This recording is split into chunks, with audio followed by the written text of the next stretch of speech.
Prime Minister Narendra Modi is in Abu Dhabi, where he has received a warm welcome from the Emiratis as well as the Indian diaspora. UAE's President Mohammed bin Nahyan and Prime Minister Modi have held a bilateral meeting where key MOUs have been inked. Apart from this, they've also shared a heartwarming hug, which is testament to India and UAE's budding Bonhomie. At the meeting, Prime Minister Modi has thanked President Al Nahyan for his hospitality and also stated that meeting him is akin to meeting family. He thanked President Al Nahyan for accepting his invitation for the vibrant global summit, which was held in his home state of Gujarat, and has also acknowledged the crucial contribution of President Al Nahyan towards the construction of the BAPS Mandir in Abu Dhabi. Additionally, Prime Minister Modi has greeted the Indian diaspora in Abu Dhabi, where he has interacted with children and witnessed an enthralling music performance till now. We quickly, before bringing in our guests, listen into what it was that the Prime Minister had to say. Brother, मैं सबसे पहले तो हमारा और हमारी team का शानदार और ऊष्मापूर्ण स्वागत करने के लिए मैं हृदय से आपका बहुत बहुत आभार व्यक्त करता हूं। और जैसे आपने कहा, मैं पूरी तरह उसको फील करता हूं। मुझे हमेशा लगा है कि जब मैं आपके पास आया हूं, आप लोगों के बीच आया हूं, तब हमेशा लगा है कि जैसे मैं अपने ही घर में आया हूं, अपने ही परिवार के ही सदस्यों के साथ मैं मिलने आया हूं। ऐसा मैं हमेशा अनुभव कर रहा हूं। और हमारे संबंधों की गहनता ऐसी है, पिछले 7 महीने में हम 5 बार मिले हैं। ये शायद बहुत रेयर होता है। मुझे भी यहां 7 बार आने का अवसर मिला है। यानी ये हमारी निकटता है और हर क्षेत्र में हम लोग जिस प्रकार से आगे बढ़े हैं, और आज भारत और यूएई के बीच में हर क्षेत्र में एक साझी भागीदारी हो रही है। आज भी हम कई महत्वपूर्ण फैसले करने जा रहे हैं। हम यूपीआई मेरा और हमारा जीवन कार्ड, इन दोनों का एक प्रकार से एक नया युग शुरू हो रहा है फिनटेक का, और ये भी अपने आप में बहुत बड़ा है। उसी प्रकार से मैं आपका हृदय से आभार व्यक्त करना चाहूंगा कि आप समय निकाल करके मेरा निमंत्रण स्वीकार करके मेरे होम स्टेट आए। वाइब्रेंट गुजरात समिट को आपने एक नई ऊंचाई दी और उसके कारण उसका गौरव भी बढ़ा है। विश्व में उस इवेंट की भी प्रतिष्ठा बढ़ी है। तो आपका आना और आपने वहां जो उद्बोधन किया, वो आज भी हमारे देश के लोगों के लिए बड़ा प्रेरक है, उत्साहवर्धक है। मैं इसके लिए भी आपका आभारी हूं। आपकी भारत के प्रति जो लगाव है और आपकी यूएई के उज्जवल भविष्य के लिए जो विजन है, उसका एक उदाहरण मैं देख रहा हूं। यहां बीएपीएस का मंदिर बनना आपके सहयोग के बिना ये संभव ही नहीं था। और मेरी पहली मुलाकात थी, मैंने सिंपली आपको रिक्वेस्ट की कि जरा आप देख लीजिए, और पलक झपकते ही आपने उसका निर्णय करके मुझे बता दिया कि आप बस जगह पर ऐसे उंगली रख दीजिए, आपको जगह मिल जाएगी। शायद इतना विश्वास, इतना प्यार अपने आप में एक बहुत ही अनोखे संबंधों की ये शक्ति को दर्शाता है। ब्रदर, मैं ये भी खुशी की बात है आज कि हम लोग बायलैटरल इन्वेस्टमेंट ट्रीटी करने जा रहे हैं। इसका भी एक लंबा प्रभाव होने वाला है, और मैं मानता हूं खास करके G20 समूह के देश हैं, उनके लिए भी एक बहुत बड़ी खबर बनेगी है कि यूएई और भारत इस महत्वपूर्ण दिशा में आगे बढ़ रहे हैं। आईमेक में जिस प्रकार से आपका सहयोग मिला है, आपने आईमेक को आगे बढ़ाने की दिशा में जो काम किया है, वो मैं मानता हूं पूरे इस क्षेत्र के लिए उसको जोड़ने का तो काम करेगा ही, लेकिन आर्थिक विकास के एक नए द्वार खोलेगा। हमारी आने वाली पीढ़ियां जरूर इस आईमेक को लेकर के सोचेगी कि ऐसे भी हमारे प्रेसिडेंट थे कि जिन्होंने दुनिया को दिशा दिखाई और इतना बड़ा महत्वपूर्ण कार्य आने वाली पीढ़ियों के लिए आपने किया है। आदरणीय आईनेस, मैं ब्रदर ये भी कहूंगा कि आज जो हमारे भारतीय समुदाय का जो एक पब्लिक इवेंट हो रहा है, मुझे बताया गया कि हजारों की तादाद में लोग आ रहे हैं। ये आपके सहयोग के बिना, आपके प्यार के बिना संभव नहीं है और इसके लिए भी मैं हृदय से आपका बहुत बहुत आभार व्यक्त करता हूं। Absolutely. So there you heard it. Ambassador Suresh Kumar Goyal with me on the broadcast. I also have with me Adit Kothari and Joyita Basu with us as well. Let me begin with Ambassador Goyal. Ambassador Goyal, some key themes touched upon by the Prime Minister in his very short address as he was sharing the stage with the UAE President. He spoke about, of course, fintech and the future of fintech between India and the UAE and the rest of the world as well. But once again, Prime Minister Modi there acknowledging the gesture that has been made by the UAE as it gave 27 acres of land for the first ever Hindu temple to be constructed. Ambassador Goyal, just wanted to check, आपको मेरी आवाज आ रही है क्या? मेरे को आपकी आवाज। Ambassador Goyal, we can hear you. Go ahead, sir. No, thank you very much, Devika. And Devika, you mentioned two key points. First of all, the fintech and the gesture shown by the UAE president in offering the land in 2015 when Prime Minister Modi made his first visit to UAE. At the same time, at the same visit also, there were several other understandings reached between UAE and India, and a lot of them really are related to trade, investment, economic interactions, etc. And again, Prime Minister Modi in his brief remarks referred to INEC. I think these are very, very important components of the evolving relationship between India and the UAE, of which I would say some of the most important parts really would be, first of all, the role played by the Indian community. I don't often use the word diaspora because that reminds me of certain negative connotations, particularly in Middle East, really. But Indian community, the role they have played in building bridges between India and Gulf countries, all the Gulf countries, but also particularly UAE, where there is a large number of Indian community doing all kinds of jobs, trading, economic work, investments. Practically, I mean, in fact, I can't, since I have been there so many times, I can't even imagine the United Arab Emirates economy running without the presence of the Indian community there in that country. Therefore, the Indian community is one part of it. And building of the temple is a recognition, I do believe, of the contributions made by the Indian community to that country in their economic growth and development. Indian community has been present over there for the last 60, 70 years, even during the time when the DAPs used to fly between Kutch and the Emirates. So it goes back to that time. Number two, economic role played by the Emirates and the energy in our India energy security and our trade and investment. The number of Emirates companies in the UAE has grown tremendously over the last 10 years, more than one decade. Investment in Jammu and Kashmir in building the mall. Right. There are so many really, and trade is growing. Energy, our imports of petroleum from UAE is growing. And third, and I think that's the most important part, because today's global world is not really just about trading and investment. It is about getting connected.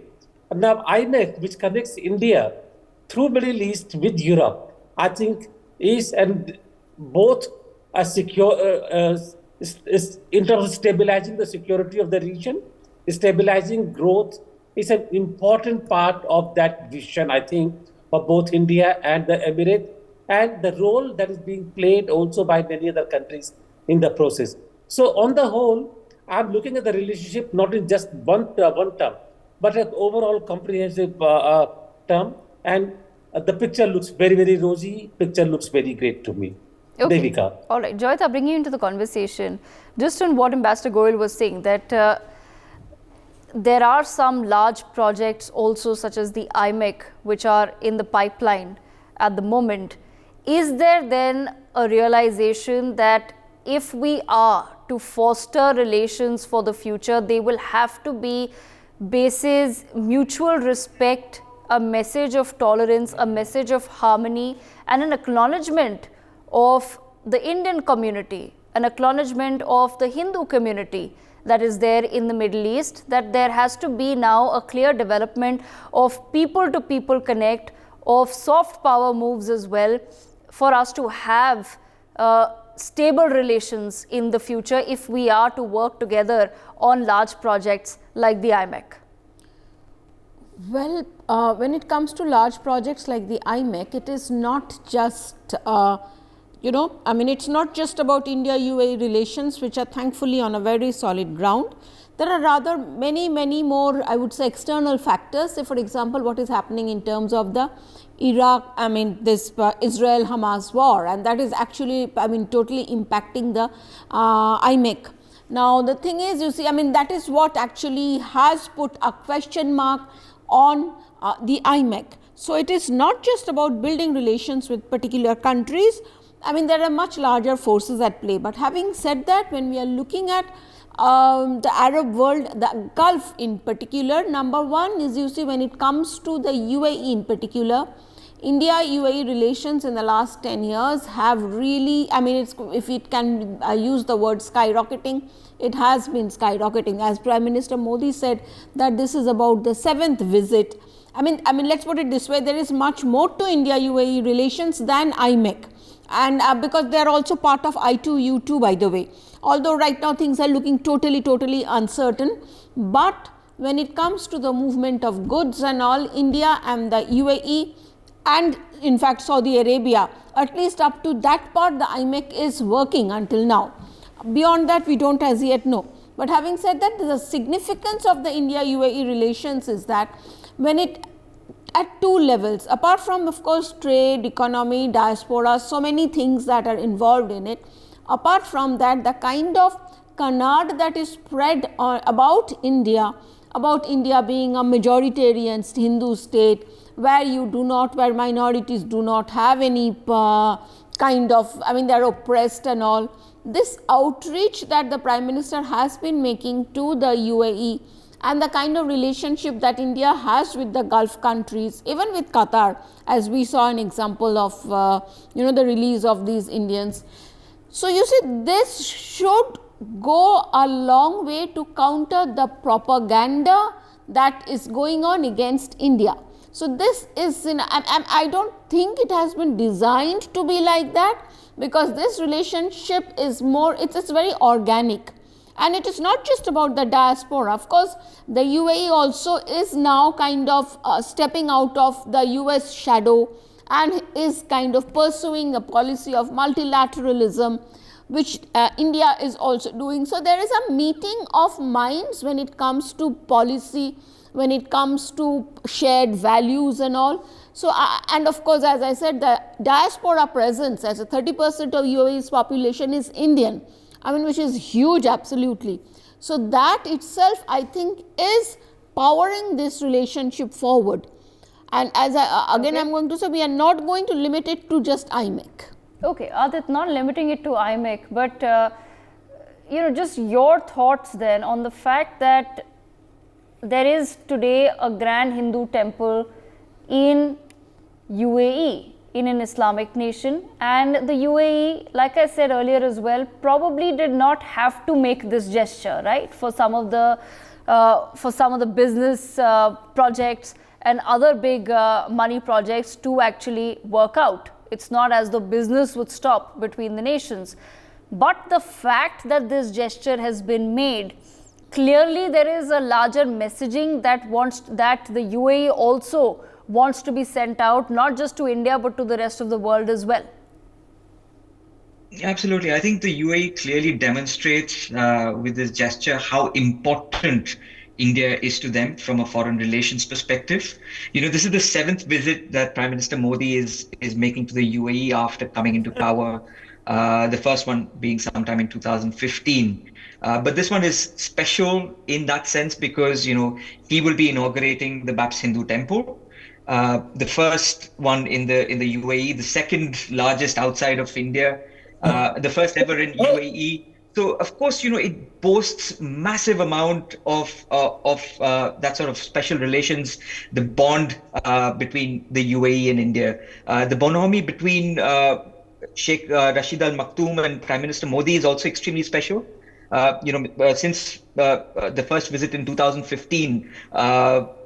The first visit was done by Prime Minister Modi almost after 34 years. 34 years it took for a Prime Minister of India to essentially visit the UAE. So, those kind of relations, those kind of gestures mark the testimony of how strong the relations have become. We pick up defense cooperation, for instance. In 2020, UAE and New Delhi together foiled a operation which was an ISI-backed operation where they arrested 2 Khalistani operatives and 3 Hizbul terrorists, most significantly Sukhmeet Pal Singh in 2021. Augusta Westland middlemen like Christian Michael, Rajiv Saxena, all of these people were arrested due to the cooperation and the assistance provided by the UAE at the end of the day. This wasn't the case prior to 2014. So there is something happening in the background which has to be celebrated. And as a result of which, we are also seeing trade build up significantly as well. There's a plan to ensure that trade can hit the milestone of 100 billion ultimately. We are trailing rather slow on that particular milestone, but we're trending somewhere close to about $80 billion at this point, which is significant. Marking UAE as one of the most significant trading partners in West Asia and North Africa. Devika? Right, absolutely. Mr. Goel, your thoughts on the same as well. So I'd just like to understand from your perspective, like I said, a big gesture there being made by an Islamic nation. UAE becomes the first one to make this gesture. Perhaps similar gestures will follow in other nations where we have close ties as well. Given the sort of change that we've seen now, sir, in geopolitics, we've seen in the past few decades a receding role of America, of Europe in this particular region, which has perhaps opened up their markets to look east, to look at India, to look at China in terms of growing trade partnership. Given this changing scenario, what do you feel is the role then that India perhaps can play in the region? Could it possibly be a stabilizing factor for the Middle East? And I only ask that because tomorrow is the World Governments Summit, where the 3 guests of honor happen to be India, Turkey and Qatar. Devika, good of you to remind us of that tomorrow is the World Government Day and the participants are Qatar, Turkey and India. I want to say something which goes against the grain of discussion mostly these days. So forgive me for that if I raise a few heckles here. If you look at the relationship with Gulf in terms of Islamic Hinduism binaries, we are going to make the same mistake as we are making, as the situation used to prevail more than a decade ago, when Gulf was looked in terms of OIC and supporter of Pakistan, terrorism, which was often labeled as Islamic terrorism, use of Islam for terrorism really, and extremism into the country. I think what changed more than a decade ago, when Pakistan was recognized by the Gulf as a country more as a millstone around their neck, really pumping money into Pakistan, which was not delivering at all in terms of security and economic growth of the region. Now, the words I'm using here are security and the economic growth. And Indian growth, Indian economic strength, and the way India was growing over a period of time began to be recognized as a more useful partner in that paradigm as compared to Pakistan. Please remember that we broke away from the Pakistan binary long time ago. Pakistan was not the factor in the relationship with the Gulf anymore. And I think that is important. Therefore, if we want to look at what we are doing with the Gulf countries now, including Emirates, however, even though OIC headquarters are mentioned in Saudi Arabia, please recall how the relations have developed between India and Saudi Arabia now. OIC is immaterial. Islamic configurations have gone away, really have diminished in their importance for our relationship. And that is where we should be.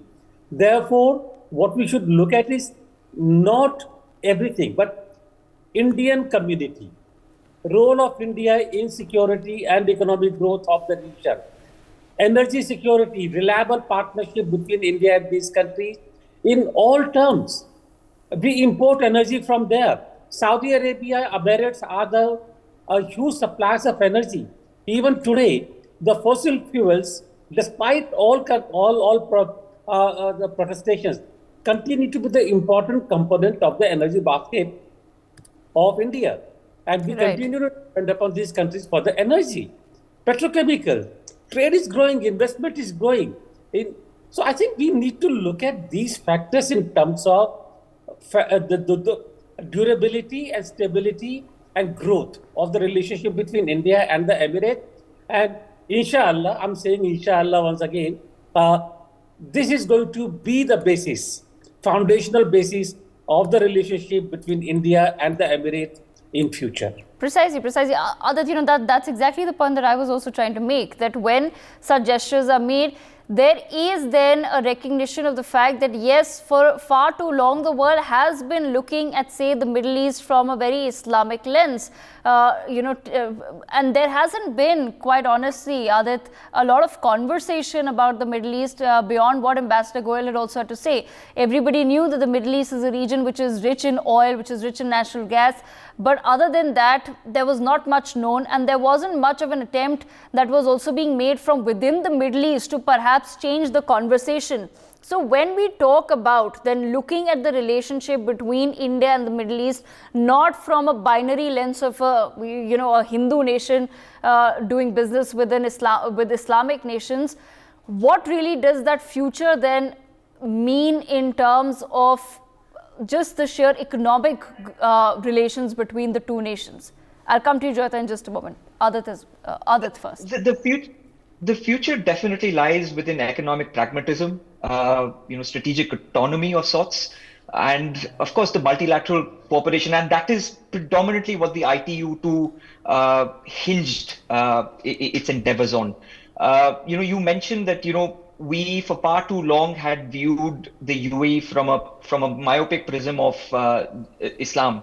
There have been many from the UAE who've actually come out to call out the wokeism and the political correctness which has been demonstrated by the West when it comes to talking about Islamic fundamentalism, when it talks about taking control and calling out the bull, as we would say within the Western society, which are using Islamophobia as a tool in the garb of secularism, in the garb of democracy, and creating havoc. There was a security expert meeting that was held in UAE last year where this was discussed, and they said the West doesn't know how to handle this particular problem. So some of the blame also must lie with the West and the narratives that they have been building, whereby we view the UAE or the Middle East from this myopic prism of Islam and nothing beyond that.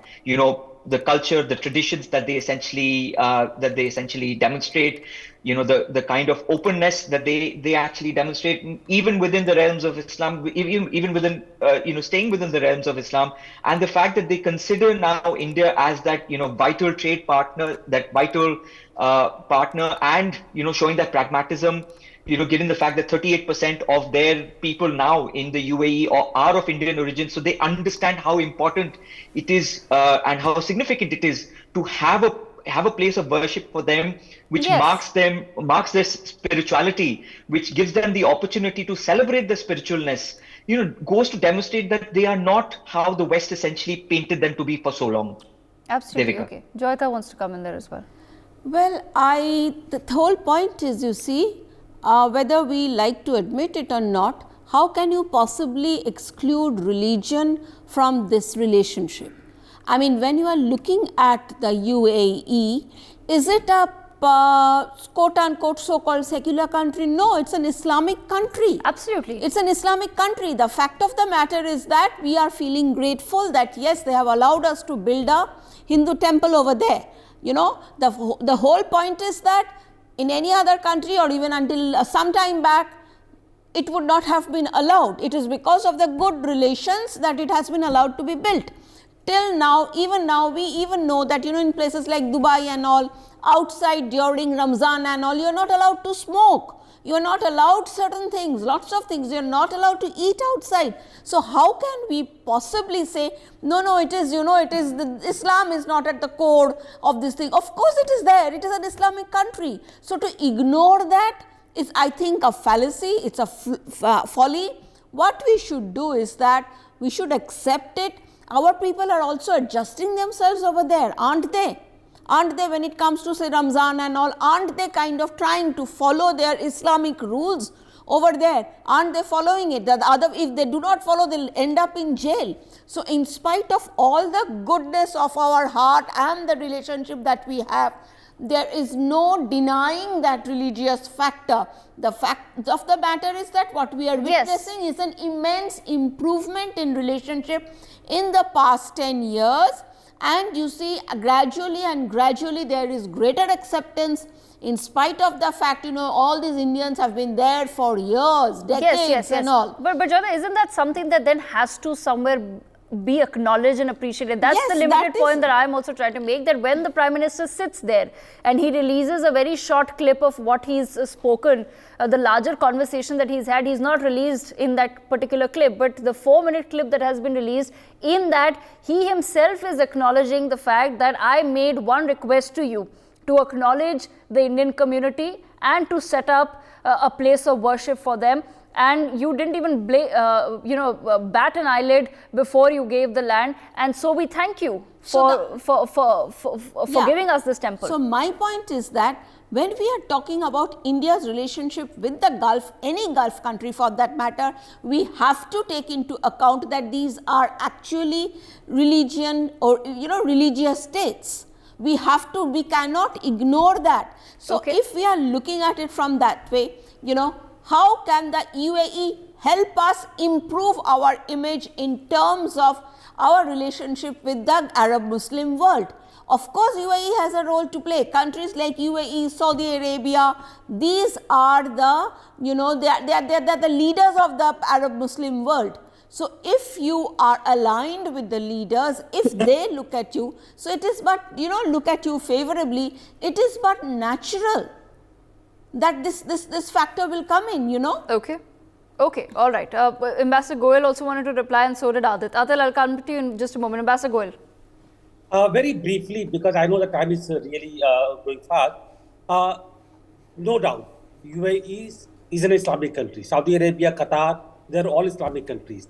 The only point is that we should not allow the religious binaries to become a factor in our relations with them. Indonesia is Islamic, Malaysia is Islamic. We don't allow the Islam to come in the way of the relationship. Number two, in the case of United Arab Emirates, Hindu temples have existed there in Dubai even before this. So in that sense, United Arab Emirates have given a greater recognition to the role played by the community, Indian community. And incidentally, a large part of this community is Malayali Muslims in Emirates.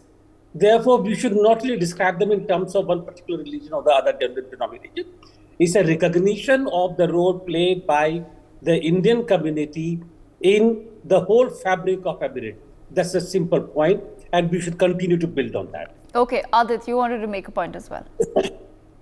Sure. I just wanted to make a small point, which is I think our relations have matured over the course of the last 10 or 15 years, as I would put it, primarily because if you look at the attitude of the so-called OIC countries, which are the UAE, vis-a-vis even Kashmir for that matter. OIC was set up as a body to essentially advocate the rights of the Muslims in one sense, and the right of the Ummah, for instance, and the stance that the UAE have taken vis-a-vis Kashmir demonstrates that Islam is not at the core of the geopolitics and the geoeconomics that they're essentially Right. envisioning the world at this point. But at the same time, that sentiment is also coming from within so many of the Middle Eastern nations. You have a Mohammed bin Salman, you have an Al Nahyan, who have now expressed their desire to not be viewed as radical Muslim countries that are through some back channels funding terrorism, which is what the entire world had painted most of the Middle Eastern nations as. I completely second that, which is why I don't think we should convolute the issue and diminish it to their beliefs and their systems which exist in place during the time of Ramzan, for example. You're not allowed to eat in front of another Muslim. Similarly, an equivalence can be drawn vis-a-vis India, where you're not allowed to cull a cow, for instance. So these are cultural aspects. I don't think we should convolute the two. We should look at it from their democracy, their secularism perspective. Could be from an Islamic perspective. We can say that they are not a totalitarian regime at the end of the day, but there are certain practices that they're bound by because of the book that they follow. Right, absolutely. For more such videos, subscribe to the NewsX YouTube channel, hit the bell icon.